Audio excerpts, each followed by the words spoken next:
Yeah, thank you so very much. Basically, I started by saying that these leaders are disciplined, persons, and they think disciplined thoughts, and they execute disciplined action. Everything about them is revolving around discipline. Okay, and when we look at them, you know, there are things we see. They are able to, produce other leaders like themselves. I call them in another language servant leaders. They are leaders, but they are actually servants to the people. That is the underlying factor. And then secondly, they are able to build up others to become like themselves. So these level 5 leaders have the capacity to be able to raise leaders.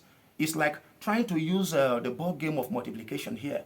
That, the way I am as a leader, I need to reproduce other people, and then those people have to reproduce others. And the overall effect of this is to actually transform the entire nation.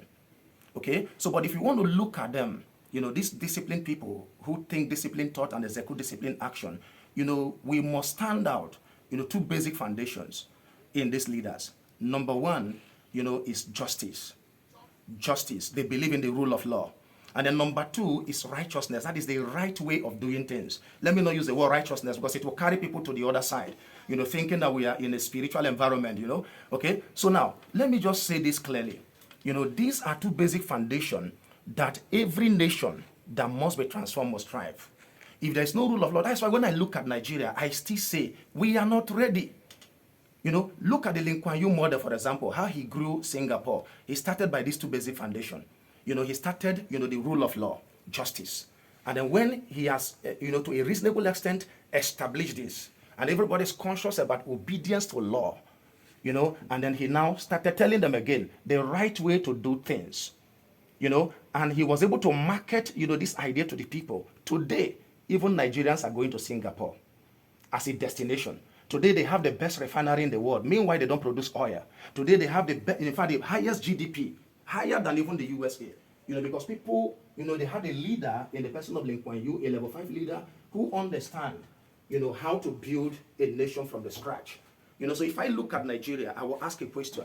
Do we really obey the rule of law? Are we a people, who want to stand by the law? Recently I overheard the federal government, for example, forgiving somebody who was actually charged and he was found guilty of corruption. Now, this does not encourage the system, because they need to understand that the law is blind. If it catches somebody who is related to presidency, it should be punished equally with a common man in the street of Asaba.